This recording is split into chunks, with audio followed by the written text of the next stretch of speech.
Bueno, pues bienvenidos de nuevo, estudiantes.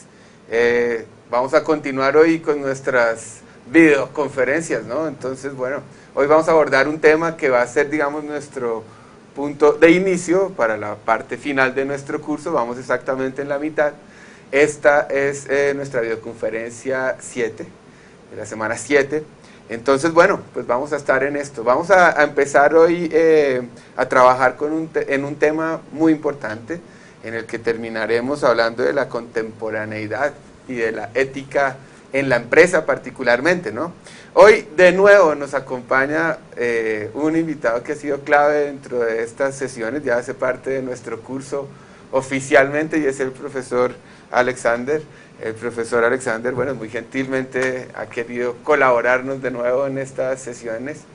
Si recuerdan, el profesor, bueno, tiene una amplia gama de estudios en diferentes temas que tienen que ver con este asunto. Entonces, su aproximación a la filosofía pues ha sido maravillosa para entender diferentes aspectos del discurso que hemos estado trabajando durante este semestre. Aquí vamos a empezar, digamos, un camino un poco diferente de la primera parte del curso. Vamos a pensar ya mucho más en una ética aplicada a la organización. Y la organización hace parte de algo que va a ser también el proyecto de la modernidad y el proyecto moderno. Pero bueno, empecemos con el tema de la modernidad, si te parece. Sí, muchas gracias, Andrés, y muy buenas tardes, buenos días o buenas noches a los cybervidentes.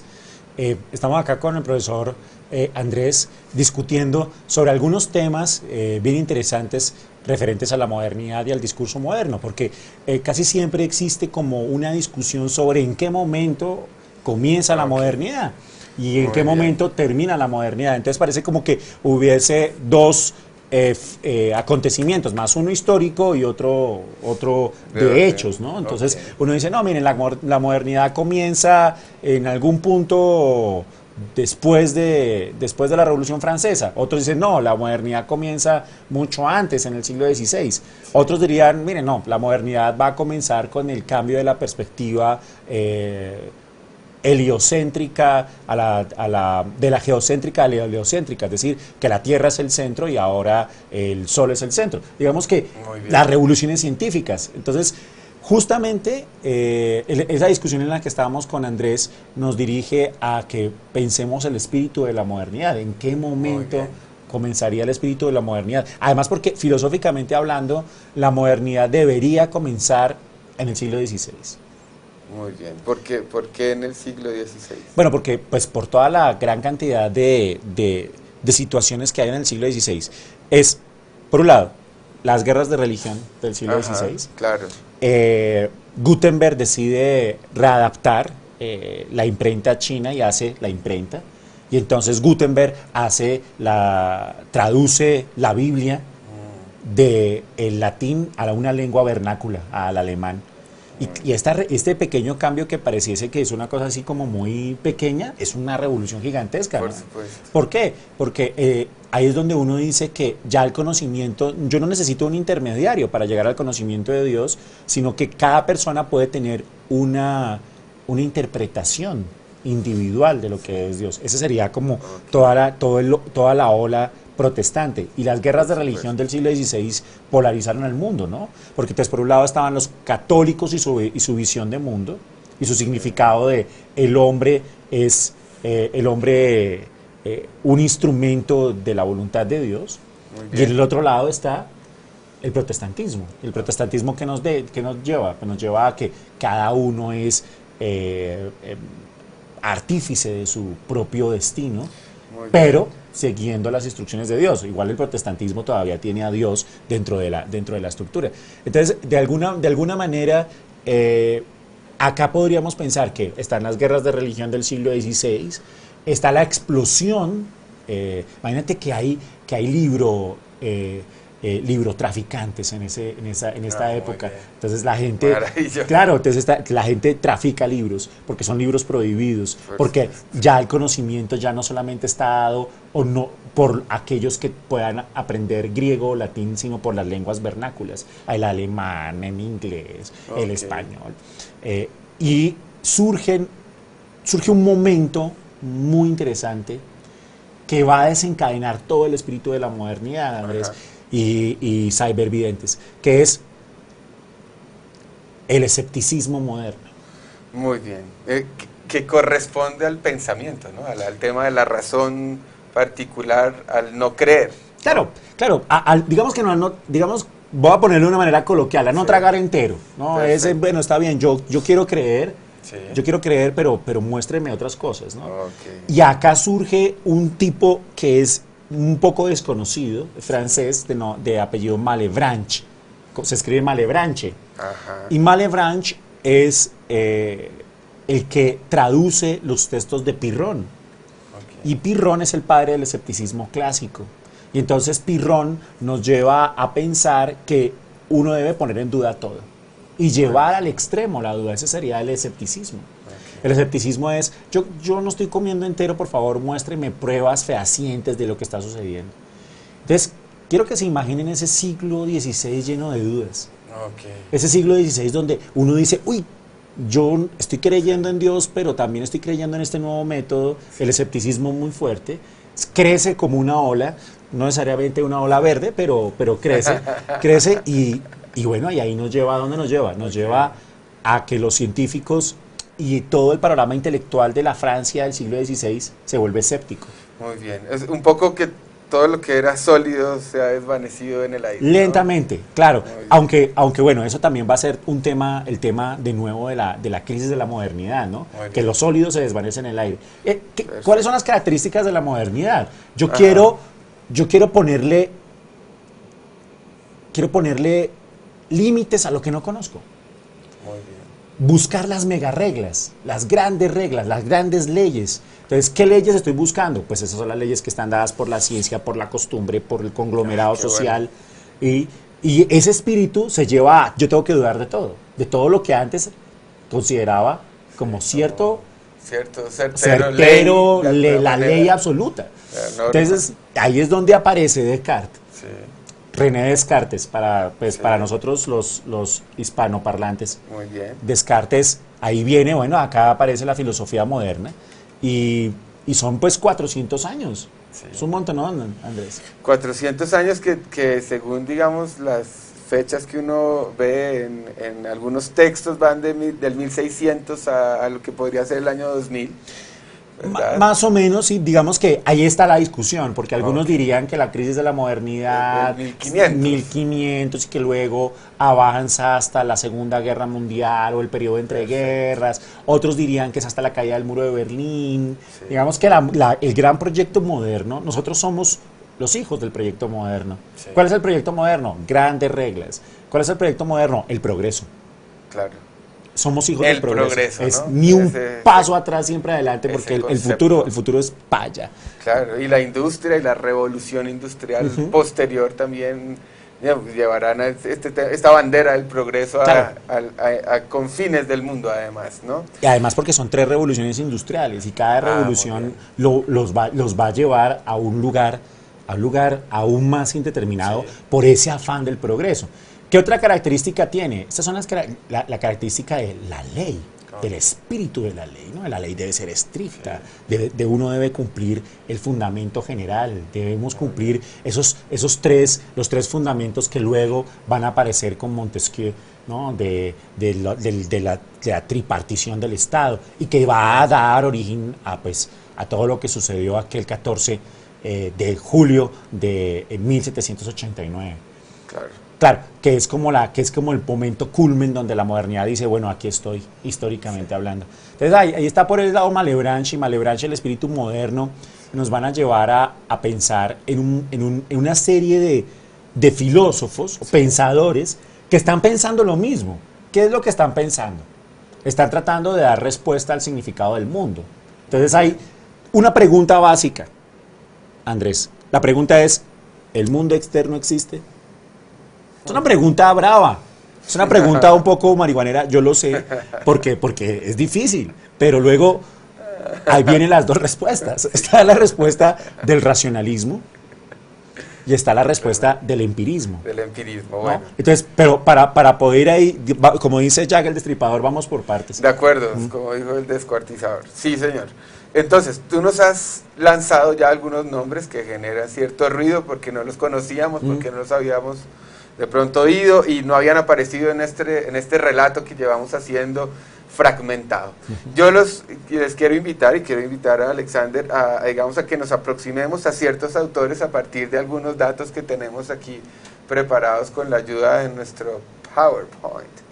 Entonces, bueno, un poco la filosofía moderna girará en unos ejes importantes. Tú acabas de mencionar uno que creo que es clave, que me parece que es la lectura entre líneas y es el mundo exterior, ¿no? Existe el mundo exterior, lo cuestionamos, no lo cuestionamos, lo construyo o está ahí. Y lo domino. Y lo domino. Lo domino, bueno, claro, lo domino para importante. mi beneficio. Ahí está el punto. Yo necesito saber que el mundo exterior está afuera Claro. para yo poder entenderlo y así dominarlo y beneficiarme con él. Por supuesto. Entonces está el tema de la razón, digamos, el hombre muy centrado en el tema de la razón, del racionalismo de alguna manera, aparecerá aquí como una corriente también de la filosofía. Aparecerán unos protagonistas del asunto, ¿no? Y más adelante veremos el desarrollo de diferentes disciplinas de ciencias que van a transformar la política, las sociedades, ¿no? La guerra misma, que es una actividad absolutamente humana, diría yo, y que nos ha llevado a unos linderos increíbles. De hecho, por ejemplo, la psicología avanzó mucho con las guerras, lastimosamente, ¿no? La física, de alguna manera, la química, ¿no? La técnica y la tecnología. La tecné griega. La tecné griega. Que por allá vimos hace algunos minutos, Sí. gigabytes anteriores. Claro, y aparece, por supuesto, una nueva ética y una nueva moral, ¿no? Que son las de la modernidad. Bueno, entremos con algunos autores, tal vez en desorden o tal vez fuera del orden lógico en el que están. Y uno de los personajes que personalmente me llama la atención es Francis Bacon, sí. Se dice, ¿no? Sí, se dice Francis Bacon, se lee Francis Bacon. Exacto, Francis Bacon. Que bueno, que lo que propone de alguna manera es por medio de una frase, una cosa muy importante, y es que saber es poder. Saber es poder. A mí esa frase me ha parecido la locura. ¿Por qué? Porque implica entonces qué es saber también. Y hizo una reinterpretación de lo cotidiano a partir del experimento, y ya el Evangelio no va a ser la verdad.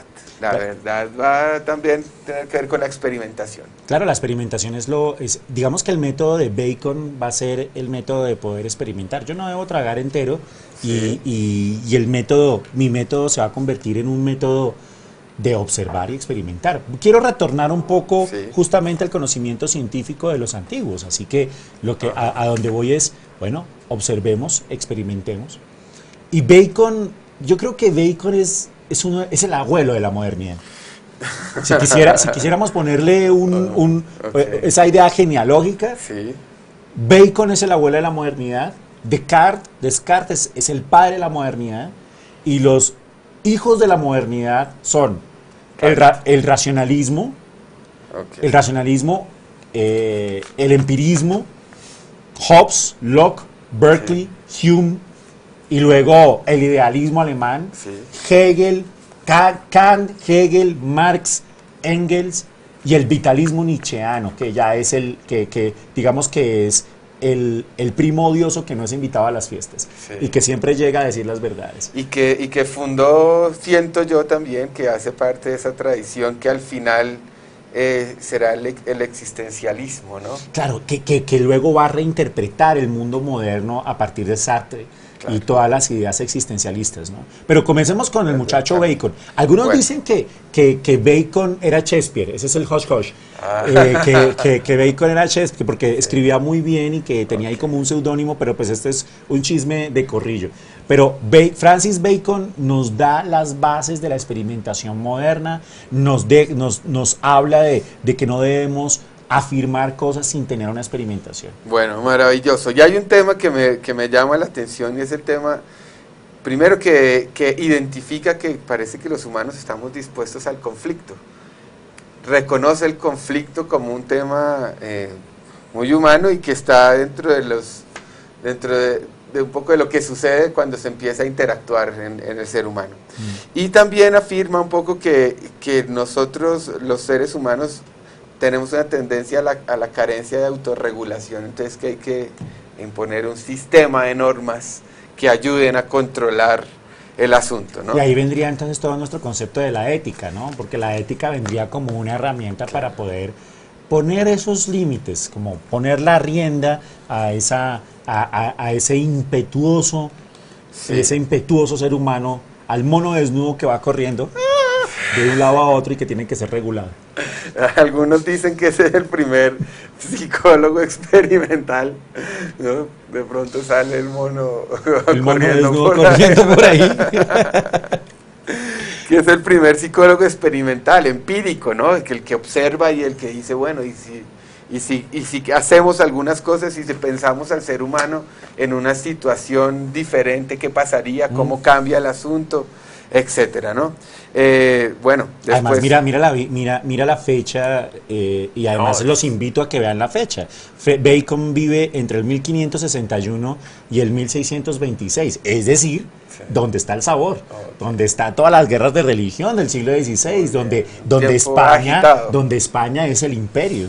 Donde Francia está dirigiéndose hacia el absolutismo, donde Inglaterra quiere configurarse en ese mapa geopolítico que está en ese momento. Es un momento álgido de la historia.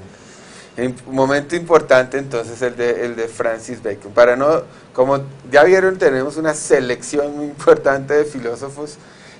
Vamos a ir un poco lentamente, aunque también presurosamente hacia algunos otros. Vístanme lento que tengo afán, diría exactamente, ¿no? Eso es de Napoleón o de Bolívar, no sé. De Napoleón es que Bolívar siempre utilizaba. Bueno, continuamos. Cosas de Napoleón. Bueno, muy bien. De Bacon un poco dice, bueno, que el conocimiento se logra empíricamente, como ya lo habíamos dicho, e implica generar hipótesis, que eso es una cosa que de pronto suena obvia ahorita, pero tal vez en ese momento histórico del conocimiento mismo, pues tal vez retoma algunos de los griegos clásicos, no lo sé con certeza, pero está la hipótesis como un parte de su método. El método, digamos, implicaba generar hipótesis respecto a diferentes fenómenos, comprobarlos, descartarlos, predecir, calcular, medir, ¿no? Eso es un poco la ciencia positiva, ¿no? Lo que se va a llamar la ciencia positiva. Y hacer generalizables los hallazgos encontrados va a ser, digamos, lo que consideren los científicos que se inauguran en este momento como el conocimiento creíble, que brinda credibilidad de alguna manera, ¿no? Y aparecen ciertas teorías novedosas sobre el hombre mismo, sobre el pensamiento. Sobre las tendencias del hombre, si el hombre es un animal por naturaleza, si tiene su ser social, digamos que es como una elaboración o una reinterpretación de toda esa idea aristotélica y de la búsqueda de la felicidad aristotélica que fue nuestro tema de hace algunas sesiones. Ok. Según veo, Bacon dará paso, digamos, a otro personaje importante en esta selección, y entre los dos siento yo mucho más, tal vez Descartes dará pie para que aparezca el empirismo, ¿no? Que es el empirismo inglés, ¿no? Que es toda la idea del empirismo inglés. Hobbes es uno de los grandes empiristas ingleses, es el primero en investigar toda esta idea de la conducta y de la conducta humana. Tienes razón. Y la idea de la conducta humana es donde nosotros vamos a tener que encontrarnos en el concepto de lo ético y de la respuesta ética. Tal vez yo estaba confundiendo hace un momento a Bacon con Hobbes, ¿no? No hay que confundir. No confunda Bacon con Hobbes. Claro, por supuesto. Pero de todas maneras es una conversación entre el abuelo de la modernidad y alguno de los nietos de la modernidad. Claro. Entonces, bueno, ahí en el texto que tenemos preparado para ustedes podemos encontrar algunos datos. El tema de la investigación como tal sobre la conducta humana, como bien lo decías tú, ¿no? a diferencia de lo planteado por Bacon, no buscaba comprobar o refutar hipótesis, sino partir de una información recogida a través de observación, que eso también es un método de investigación, de hecho que creo que usamos todos, ¿no? Observar y acercarnos al objeto que estamos investigando, ¿no? Sea de cualquier tipo. Sí. Bueno, y un poco el tema de que la condición humana hace a las personas egocéntricas y carentes de autorregulación. Esto era más de Hobbes que Bacon, que lo había dicho. Pero mira que sí, ¿será que el hombre es lobo del hombre? Pues... Y ese es un discurso ético bien interesante, Andrés. ¿Será que nosotros sí somos un poco egocéntricos y nos gusta esa idea de no, de estar encima de la voluntad del otro? Yo creo que de alguna manera sí, ¿no? De alguna manera sí. Yo lo veo en el sentido en el que yo creo que si nos dan, como decimos coloquialmente, si nos dan papaya se la podemos montar a alguien de alguna manera y nos volvemos lobos, el hombre lobo para el hombre. Yo creo que el poder, el conocimiento, digamos, que hace poner al otro a veces en una posición tal vez de menosprecio, ¿no? La hegemonía de uno, el centro y la periferia. Aquí que estamos llegando a tantos lugares en Colombia, el fenómeno del centralismo, por ejemplo, que nosotros pensamos a veces que Bogotá es Colombia, ¿no? Y pasan aquí unas cosas muy diferentes de las que pueden pasar en las regiones donde ustedes mismos habitan y viven una cotidianidad tan diferente, ¿no? Claro, yo creo que la reflexión de todo el empirismo inglés es tratar de darle resultado, de darle respuesta a esa idea de si existe el mundo externo, ¿no? Y si existe el mundo externo, sí. ¿Cómo? Por medio de los datos de los sentidos. ¿Cómo? Pues por medio de la conducta. El hombre está dominando su realidad. Muy bien, muy bien, muy bien. Bueno, pasemos un poco al otro personaje tal vez importante que yo he decidido rescatar e invitar aquí su nombre a nuestra discusión, que es René Descartes, o Descartes. Descartes, bueno, pues los puristas lo llamarían René Descartes, o Sí. Descartes, Sí. o Descartes, llamémoslo Descartes. Descartes. Descartes es el padre de la modernidad, en últimas es el que, además es un gran matemático, ¿no? El plano cartesiano es invento, bueno, es un desarrollo de René. Le digo René como si fuera mi primo, de René Descartes. Pero creo que él, en el discurso del método, es donde nos va a llevar a esos lugares que deberíamos tener, ¿no? Que es, tenemos que buscar un método por medio del cual ningún escéptico podamos llegar a un lugar que ningún escéptico pueda tumbar. Claro, en esta época todo el mundo se ponía de manera escéptica a definir, a poner en duda todo, y aquí no. Aquí el método cartesiano está tratando de buscar algo indudable. Entonces existen los 3 niveles de duda cartesianos, que debo mencionarlos simplemente a beneficio de inventario y que deben ser muy interesantes en el discurso de la ética, que son los siguientes. Bueno, acá le pediré que se abra un momento la cámara para que podamos interactuar acá con Andrés. Muy bien. ¿Qué es la idea? ¿Qué es la siguiente idea? Bueno, el primer nivel de duda, Andrés, es los sentidos nos engañan. Sí, y yo creo que sí, ¿no? O sea, si uno ve el avión y lo mide así, pues uno dice, este avión mide esto, ¿no? Y si se acerca un poco, pues... ¿no? O alguna vez los sentidos están engañados, como por ejemplo, no sé... que te levantas tarde en la noche y ves una sombra y eres tú mismo en el espejo, o vas a sacar a una niña. Eso le pasó a un amigo, le saca a una niña y hola, ¿cómo te llamas? Antonio, ¿no? Como que los sentidos nos engañan, ¿no? Pero ¿será que los sentidos nos engañan siempre? Bueno, hay veces que no, que sí nos dan una información importante para nosotros, que nos dan una información relevante para lo que... Y acá viene el discurso interesante, ¿no? Como por ejemplo, hay momentos donde los sentidos no nos engañan. Sí. Como que acá estamos sentados, que estamos discutiendo. Y entonces viene el segundo nivel, que es el nivel Matrix, que es, bueno, ¿y qué tal que estemos acostados, dormidos, y que esto sea un sueño? ¿Cómo podemos superar eso? Sí. O sea, si esto es un sueño, ¿cómo podemos salir de allí? Ese es el argumento del sueño cartesiano. Muy bravo, Es muy difícil salir del argumento del sueño.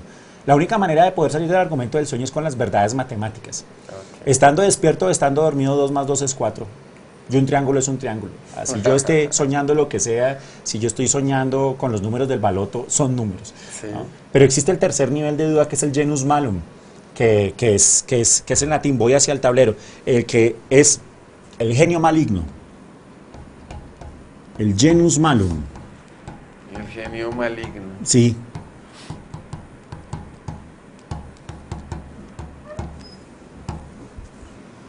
¿Y en qué sentido es el genio maligno? El genio maligno quiere decir que, ¿y qué tal que esto no sea un sueño? Y que realmente, voy a ponerlo de nuevo porque, genio maligno. Y que lo que yo esté haciendo realmente sea producto de un ser que me engaña. Uy. No, es una idea un poco incómoda, además. Pero ¿no? por supuesto, porque claro, esa es la implicación ética. Por supuesto. Es lo que dicen, ¿no? Lo que decían en el juicio de Nuremberg, ¿no? ¿Y usted por qué hizo esto? No, porque pues me mandaron y a mí me variaron mi realidad y pues a mí me hicieron creer esto o aquello. Pero de acá nace la luz del cogito, porque entonces Descartes dice, pero tranquilos que esto es fresco, tranquilo Bobby, tranquilo, porque esto nos va a llevar al cogito cartesiano.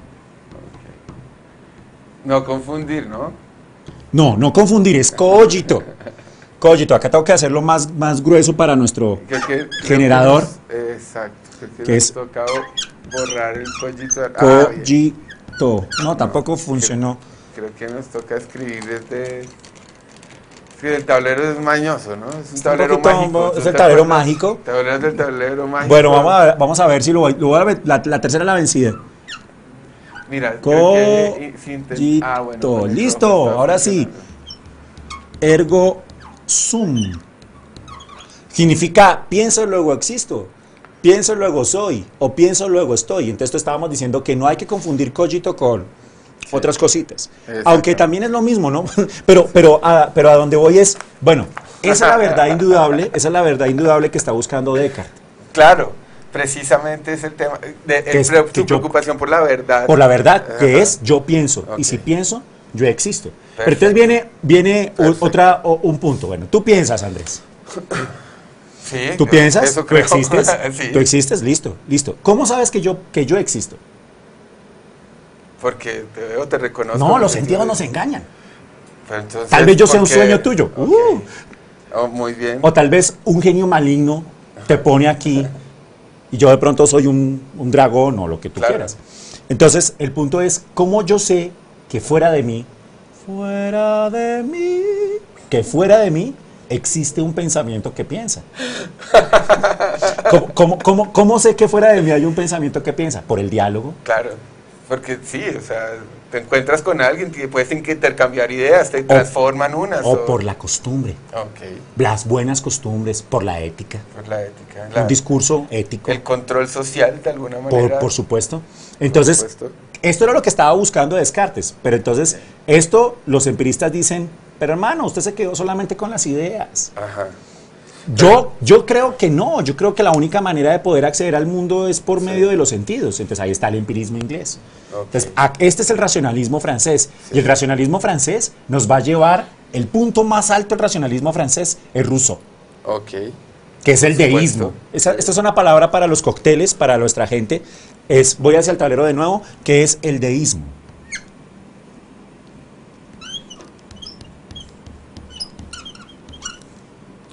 Deísmo. El deísmo es tratar de explicarlo todo por medio de la razón. Inclusive la existencia, tu existencia o la existencia de Dios. Todo por medio del aparato de la razón. Pero la estamos razón. Un poco deístas entonces contemporáneamente, ¿no crees? Yo creo que sí, por supuesto, porque entonces acá es donde existe esa fundamentación del espíritu de la razón. Yo tengo que ponerlo todo en palabras razonables, tengo que racionalizar. Claro. En últimas, ¿qué es la racionalización? Que es el argumento nietzscheano. Sí. El argumento nietzscheano, bueno, pero yo me estoy adelantando. El argumento nietzscheano diría, la razón es la gran invención del hombre, pero al mismo tiempo es la manera como el hombre está tratando de explicarse a sí mismo, de ponerle vínculos. Entonces, esa manera, este rasgo racional es lo que va a dar las explicaciones que van a olvidar, por un lado, las pulsiones, que es lo freudiano, ¿no? Lo freudiano en el asunto, claro. Claro. Y aquí digamos que me parece clave hacer este llamado pues a la atención, porque en nuestra siguiente videoconferencia que hemos invitado al profesor Santiago Castro. Qué interesante, yo quiero estar en esa conferencia. Y bueno, y vamos a invitar también al profesor Alexander, que ¡ay, qué bueno, gracias! Podemos aquí hacer los tres un... No, pero el Santiago es el que habla de estas cosas mejor que yo, totalmente. Pero Santiago también nos va a traer un poco el discurso de cómo se construye la ética cívica, la ética del ciudadano, porque a partir de un evento particular que tú mencionaste, que va a ser la Revolución Francesa, donde aparecerán estos derechos y deberes del hombre, y bueno, nos esclarecerá un poco más el terreno Santiago, aparecerá una ética particular que nace en ese momento, pero que en la contemporaneidad tiene un correlato en el discurso político. Estamos aquí, ahorita, bueno, no sé cuántas veces se verá esta conferencia, pero en este momento ahí estamos en un momento álgido político en nuestro país, próximos a elecciones, todo el tema, y el discurso ciudadano es un discurso que ha trascendido en el tiempo y que lo somos, ¿no? Ahora, ¿qué es un ciudadano? Y yo siento que es al que prima la razón sobre la pulsión para vivir en una sociedad también, sí, ¿no? claro, y eso se da a partir de algo que es llamado el discurso de lo social, de la manera como cada conglomerado decide poner normas de estricto. Pero eso es algo, ya estoy metiéndome en terrenos de Santiago y el profesor Santiago nos va a iluminar mucho más sobre eso. Yo retrocedo un poco y yo digo, el racionalismo exactamente, es ese punto súper importante del espíritu de la modernidad. Yo creo que el espíritu de la modernidad es un espíritu un poco esquizoide. Es decir, ¿en qué sentido? En el sentido en que siempre, casi me caigo, en el sentido en que está la razón por un lado y está la pasión por el otro lado, ¿no? Porque hay que pensar que el espíritu romántico también nace en la modernidad, ¿no? Por supuesto, porque hay, y ese es como el contrapeso del asunto, ¿no? Tal vez. Ahora, no entraremos tanto en el tema del romanticismo. Quisiera un poco que nos fuéramos, por el racionalismo. O sea, claro. El racionalismo, pues es me imagino que también tiene unos representantes de diferentes lugares, pero tal vez uno de los más recordados, además porque va a ser un personaje que con su forma de ver el mundo nos va a plantear el deber ser, ¿no? Que es Kant. Por supuesto, claro que sí. Nace en Königsberg, vive en Königsberg, dicta en Königsberg, muere en Königsberg, un hombre de mundo. Pero, es decir, es un hombre que transforma el mundo estando en un lugar tan pequeño. Realmente, las bases de la ética, las bases de la ética moderna y contemporánea son kantianas. El imperativo categórico es un hecho kantiano. ¿Qué es el imperativo categórico? Que eso lo vamos a encontrar en los textos que hemos estado leyendo, que los vamos a encontrar en los textos que hablan de la ética de la empresa particularmente, ¿no? De ese discurso viene de alguna manera de ahí, y aquí vamos a buscar el empalme de cómo es que esos dos discursos hacen una bisagra para construir el discurso de la organización que tiene unos fines con ánimo de lucro, o sea, sinónimo de lucro, ¿no? Y que es otra cosa. Bueno, muy bien. ¿Qué es el imperativo categórico, profesor? Actúa de tal manera que tu comportamiento se convierta en una regla universal. Sí, que podría ser la regla universal, que es maravilloso. O sea, ahí creo que reúne un montón de cosas. Pero mira que desde el punto de vista del discurso ético, Andrés, el imperativo categórico es muy poderoso. Es poderoso porque entonces nos está dando un tipo de dinámica ética muy interesante, ¿no? Es decir, yo debo actuar, obviamente, a partir de las reglas que son fundamentadas en la sociedad, pero también puedo actuar de tal manera que mi comportamiento se convierta en una regla universal, sin dejar de lado las reglas establecidas. Hay que pensar que Kant es un hombre de reglas, y es un hombre de espíritu moderno puro. Ajá.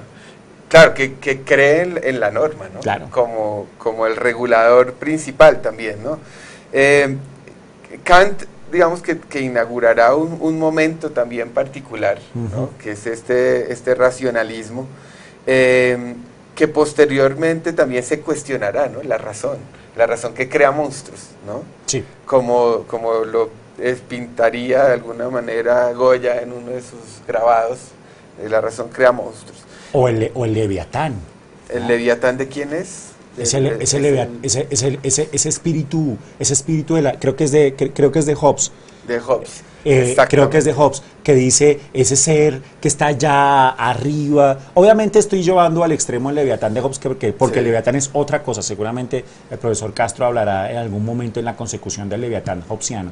Pero si yo quisiera ponerle un nombre a todo lo que hizo Kant desde el punto de vista de la ética, no solamente el espíritu de la crítica, porque filosóficamente hablando, Kant une el empirismo y el racionalismo. ¿Lo une a partir de qué? Pues lo une a partir de la crítica, ¿no? Entonces, el hombre conoce el mundo. Y acá viene el giro copernicano en filosofía, porque antes uno abría los ojos y el mundo excitaba los sentidos del hombre. Ahora soy yo, el sujeto, el que le da sentido al mundo. Bueno. Y ese es el giro copernicano, es decir, ya soy yo el que le da el sentido al mundo. Que lo construyo de alguna manera. Claro, ¿y cómo lo construyo? A partir de los datos de los sentidos, pero también a partir de las categorías mentales que tiene mi cabeza, ¿no? Entonces yo abro los ojos y estoy dándole sentido a mi entorno. Y a la experimentación. Y a la experimentación constante, y a las posibilidades, porque en últimas nuestro mundo es un mundo de posibilidades, Andrés. Es un mundo de posibles. Y entonces nosotros estamos aquí en un mundo posible. Frente a ustedes, respetados, o frente a las personas que están atrás de nuestra buena pared de vidrio, de nuestro estudio. En fin, somos un mundo de posibilidades. Y allí está, y allí radica la magia de la ética. Sí. Poder utilizar esa responsabilidad del tal vez. Pero el espíritu de la razón nos va a decir mega reglas de comportamiento. Es particular el tema en que, bueno, Kant va a morir hacia 1804, según tengo entendido. Escribió la respuesta a la pregunta ¿qué es la Ilustración? Un poco antes de la Revolución Francesa. Exactamente, que él va a vivir el momento de 1789, que va a ser un momento que va a cambiar el mundo. Transforma el mundo. Y que cambia la monarquía y que cambia la forma de ver el poder y de ver el Estado mismo, que es una diferencia entre Estado y gobierno, que espero también que el profesor Santiago estamos haciendo aquí ya demasiado. Estamos haciendo mucho énfasis. Preámbulo. Coming soon. Este año el profesor Santiago hablará de la Revolución Francesa, igualdad, fraternidad. Fraternidad y libertad, ¿no? Entonces que son estos ideales que se plantearon aquí. Entonces, digamos, Kant responde a la modernidad desde el lado, me parece, de la filosofía, el imperativo categórico. Encontré por ahí también que tenía una frase que me gustó mucho: ante la duda, abstente. Qué linda, esa es una gran frase que todos deberíamos utilizar, pero que las mujeres no. Pero continúa. Muchos empresarios deberían usar. Claro, ante la duda, abstente. Uno no puede ser un empresario de alto riesgo. Por supuesto. Ese es un tema al cual entraremos, por supuesto, porque la ética se ha convertido en un tema que nosotros los consumidores, además en esta sociedad de consumo, estamos premiando. Y es como, bueno, esperamos que sus productos y su gestión sea ecológica y sea proba, ¿no? Transparente, etcétera. Bueno, a eso llegaremos en su momento. ¿Qué pasa después de Kant? Como porque Kant como muere en 1800. Estalla un montón de el idealismo alemán, Sí. Estalla el idealismo alemán, entonces estalla Hegel y toda la idea de la concepción del Estado hegeliano, la izquierda hegeliana, Wolf, bueno, pero pues que son nombres son nombres de filosofía. Sí. Luego vendrá Marx, Engels. Claro. Que son Marx, como les decía, son los nietos de la modernidad. Por y supuesto. ¡pin! Sale el espíritu nietzscheano por otro lado. Yo creo que son los momentos de las grandes utopías, ¿no? De la construcción de las utopías, la búsqueda de ese aparato social perfecto, la búsqueda de ese estado maravilloso, la izquierda hegeliana que quiere hacer un estado increíble, la provincia renana, que es ese lugar de donde viene Marx, nos va a extractar esa idea de ese estado hegeliano. Caramba, es un tema fascinante. Bueno, hablemos un poquito, porque bueno, aparecerá un personaje que es clave en todo el discurso, además que sucederá hacia 1900 en la primera década, que va a ser la Revolución Rusa también, ¿no? Que va a ser Marx. Sí, Marx no es marxista, él es marxiano. ¿No? Él es marxiano. Porque digamos que, como bien decía Nietzsche, los más peligrosos no son los que dan las teorías, sino sus discípulos. Claro. Eso pasó con Pablo, y eso pasó con el espíritu de Marx y las ideas marxistas, ¿no? Porque Marx tiene una idea de socialismo que es una de las utopías, ¿no? Son las tres grandes utopías, que son el socialismo, sí, con su utopía gigantesca que es el comunismo, el capitalismo, porque recuerda que acá estamos en la revolución industrial, estamos dándonos súper duro con David, con Ricardo, con la idea de la mano invisible, Adam Smith. con Smith, y por el otro lado está la otra utopía, que casi siempre está como hacia el otro lado, que es la anarquía, ¿no? Que es Bakunin y toda la idea anárquica. Ok, y bueno, la anarquía, que ese es un tema que poco se trabaja, sí, ¿no? Del que poco se habla. De hecho, no hablaremos mucho de hecho, no vamos a hablar de la anarquía, pero pues podemos decir ¡anarquía! Ya, es lo único que podríamos decir de la anarquía. Claro, anarquía. Sobre todo en la reinterpretación marxista del movimiento anárquico. Estará pues hacia 1900 ya con Lenin, Trotsky, Stalin. ¿No? Bueno, aunque hay que pensar que Stalin hace una reinterpretación del modelo marxista muy bravo, ¿no? Y bueno, ahí es donde nosotros tendríamos mucha tela que cortar, porque lo que viene es increíble. Yo creo que ahí es donde nosotros invitamos a todos los cybervidentes a que consulten un poco todas estas ideas maravillosas de las grandes utopías, porque incluso en las utopías hay un discurso ético. Por supuesto. Y cada utopía va a hablar de un concepto que es la autodeterminación, ¿no? Autodetermínate. ¿Cómo me autodetermino? Pues cada uno va a hablar de una cosa diferente, ¿no? Autodetermínate a partir del Estado, ¿no? Autodeterminación a partir de otro aspecto. Nosotros tenemos un espíritu lindo y hermoso. No deberíamos tener Estado. Estoy tratando de tocar cada uno de los momentos utópicos. No, la autodeterminación es amasar fortuna lo más que se pueda. Entonces, digamos que el discurso ético de estas grandes utopías modernas nos va a llevar a una reflexión que lamentablemente no es tema de estas sesiones, de esta videoconferencia. Sí.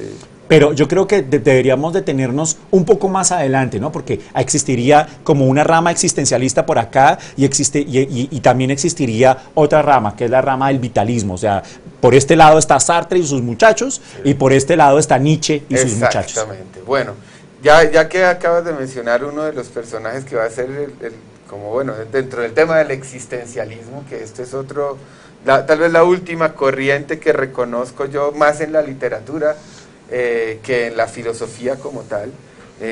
Hay unos textos, por ejemplo, El extranjero de Albert Camus, que puede ser muy, muy clave para comprender el existencialismo.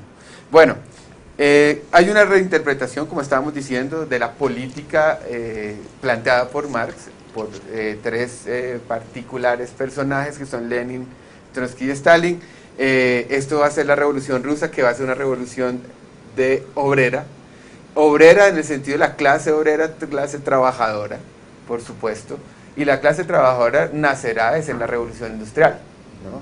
La revolución industrial ¿cuál va a ser el eje de la revolución industrial? Pues la organización, la empresa, hacer empresa, maximizar los beneficios, minimizar las inversiones.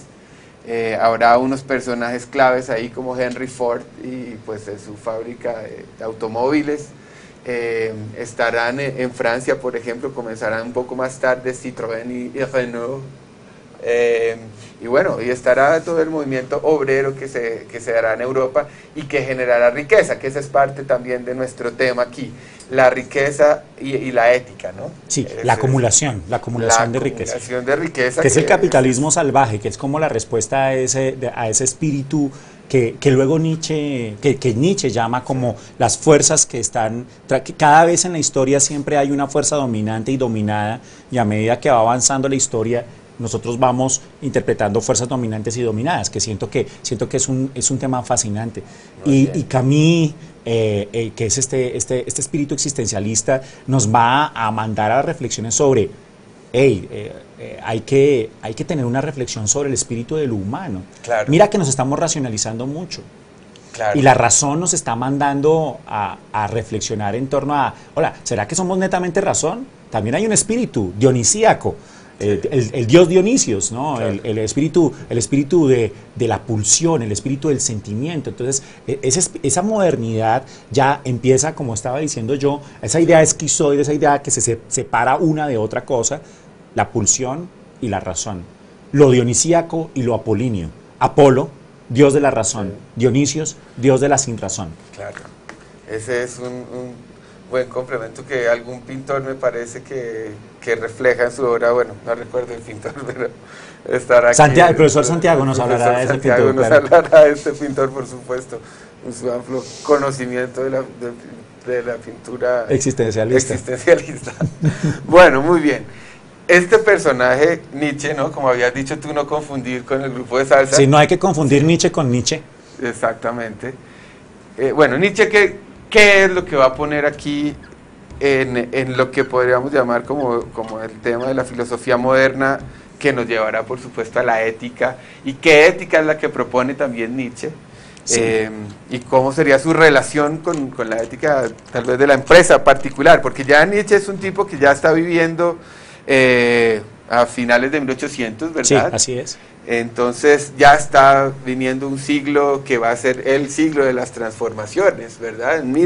Este siglo que empieza en 1900 y termina en el 2000, pues nadie se va a imaginar todo lo que va a suceder en ese siglo. La bomba atómica, el celular, el correo electrónico, o sea, esto es una cosa de un vértigo, pues, absurdo. Y uno de los grandes visionarios de todo este siglo es justamente Federico Nietzsche.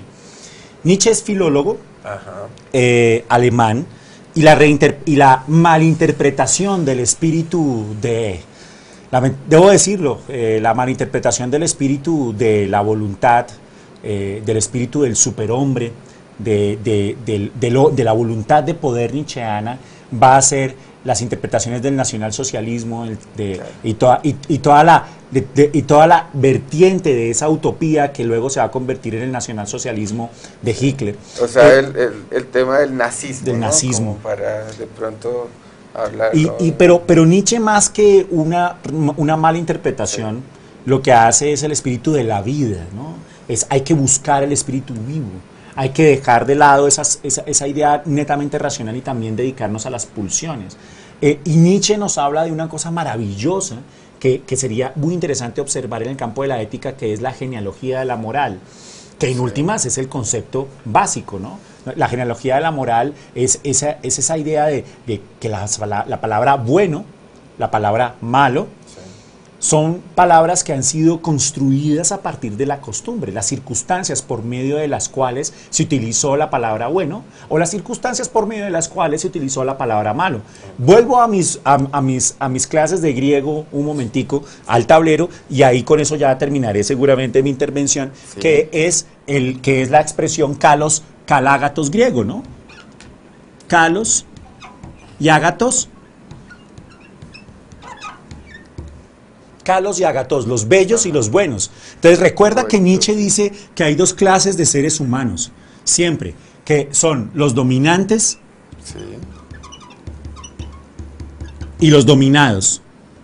Voy a tratar de ponerlo, no sé cómo se pone a alguien arrodillado, pero creo que es así. Los dominantes y los dominados. Sí.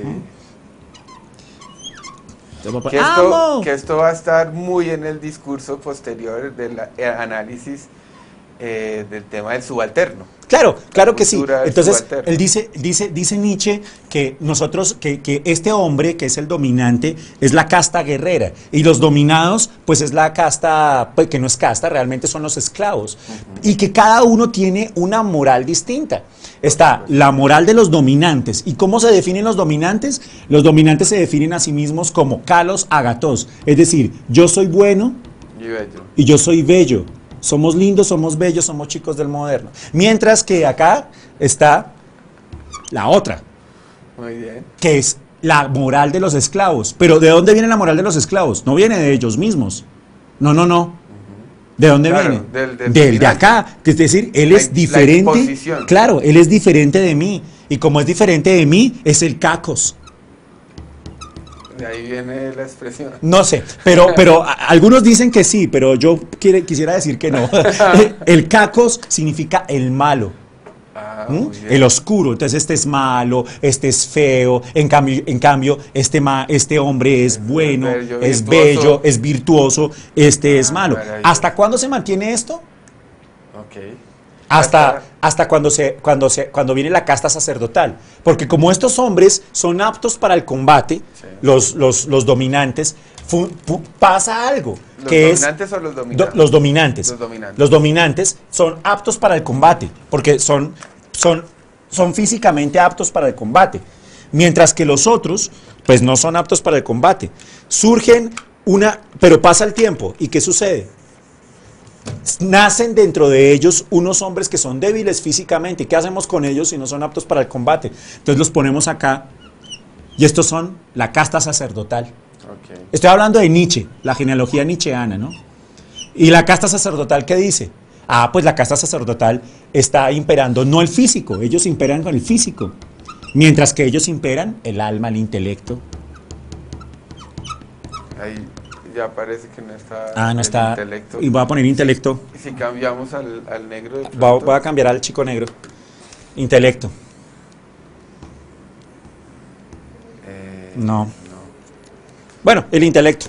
Acá se está implementando la casta sacerdotal. Bueno, en fin, a donde voy, porque tengo que resumirlo muy rápidamente, sí, es que siempre existe una inversión de los valores. Es decir, siempre ha habido la palabra bueno y la palabra malo se transforma, se convierte en inversión de los valores. Ajá, en inversión de los valores.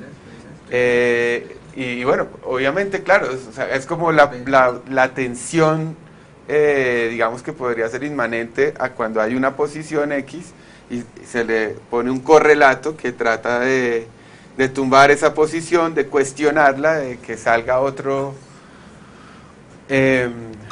forma de ver el mundo, ¿no? Otra forma de intervenir en él, de verlo, etc. Sí, entonces lo que antes eran buenos se vuelven malvados. Okay.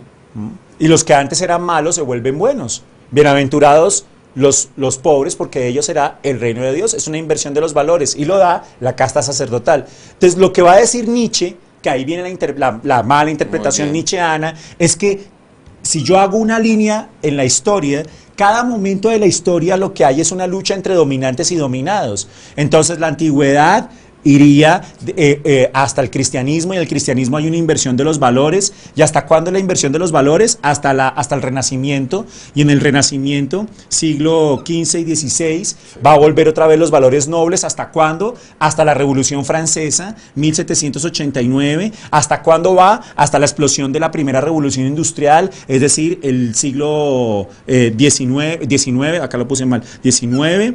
¿Hasta dónde? Hasta el segundo capitalismo salvaje. El segundo capitalismo salvaje es el siglo XX y toda la crisis de la modernidad. ¿En qué momento estamos? ¿no? ¿En qué momento la palabra bueno y malo es lo que está sirviendo? Para nosotros, ¿qué es lo bueno? Para nosotros, ¿qué es lo malo? Depende. Y como dice Jarabe de Palo, ¿de qué depende? Claro, Desde el punto de vista... ¿De dónde está para uno? Todo depende. Y este es el discurso de la genealogía de la moral que los muestra Nietzsche en el primer y segundo libro de la genealogía de la moral. Muy bien, y que viene a ser buena parte de esa moral contemporánea, y es una moral transformada, puesta, digamos, en nuestros días, en las vicisitudes del ser humano y de las complejidades que han aparecido, y de lo que implica también la vida del trabajo, porque se empieza a concebir que la vida va a ser trabajo, obviamente. Porque el trabajo es progreso. Trabajo es progreso y tiempo es dinero. Y el tiempo es dinero. Entonces el trabajo, progreso, tiempo, dinero, estudie para que progrese. Por supuesto. Pero eso va a venir después de los logros de todo el movimiento sindical. Pero bueno, claro, tampoco es mi tema. Yo creo que deberíamos tocar, ya para terminar mi intervención y para darle el paso a la siguiente, que es que justamente es en este discurso donde se está relativizando ya el lenguaje, ya no es simplemente el espíritu de la razón, ¿no? Exactamente. Ahora lo que hay es razón y genealogía, razón y pulsión. Y creo que ahí está la raíz fundamental de este discurso de lo ético, al menos en el espíritu de la modernidad. Claro. Y que tendrá múltiples interpretaciones posteriores. Y bueno, pues aquí nos enfrentaremos ya, digamos, el último eslabón que veo yo, y que va a ser parte también de nuestra ética contemporánea de la empresa, porque por supuesto la empresa ha existido pues desde el medioevo. Aparece una empresa particular. De hecho, no se hubiera podido pintar la Mona Lisa si no hubiera estado un empresario particular que financiara el cuadro de su esposa, ¿no? De la Gioconda, del señor Giocondo.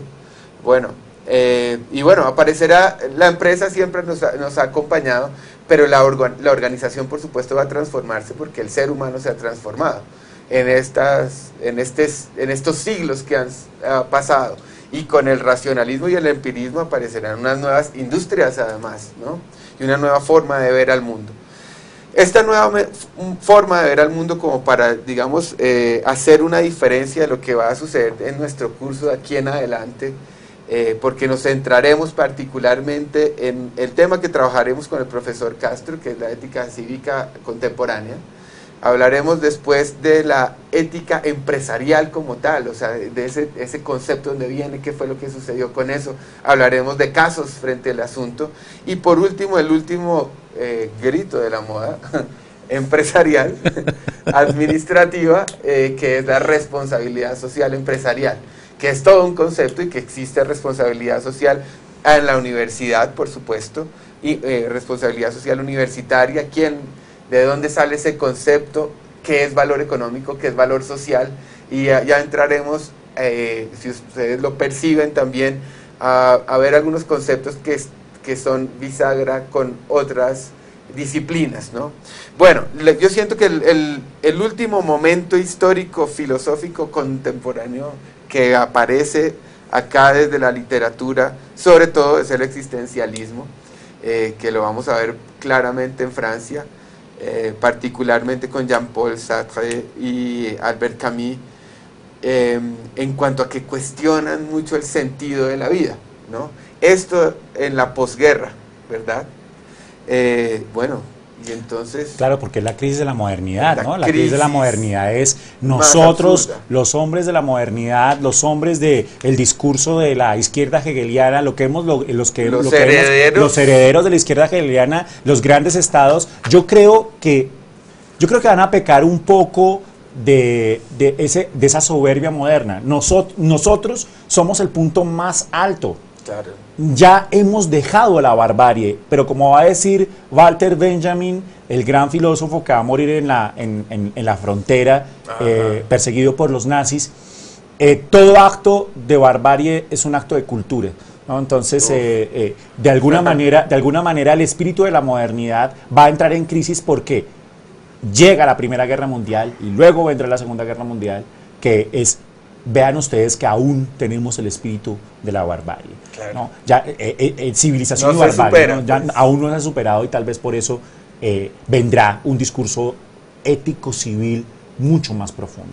Que eso precisamente es de lo que conversaremos aquí mismo, y no se sorprendan si nos ven de pronto trajeados de la misma manera en nuestra próxima videoconferencia, y abordaremos este mundo de la nueva ética cívica, este mundo contemporáneo y de la empresa como la piedra angular del asunto.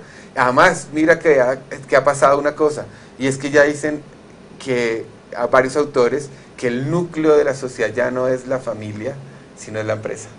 Wow. Que es una reflexión muy interesante con la que podamos terminar. Si el núcleo de la sociedad no es la familia, sino la empresa, ¿quién nos audita? ¿No? ¿Cuál es el espíritu? ¿Cuál es el espíritu? Claro. No, es una reflexión muy brava. Sí, bueno, tranquilo. No te preocupes. Bueno, nos vemos en la próxima videoconferencia, queridos estudiantes.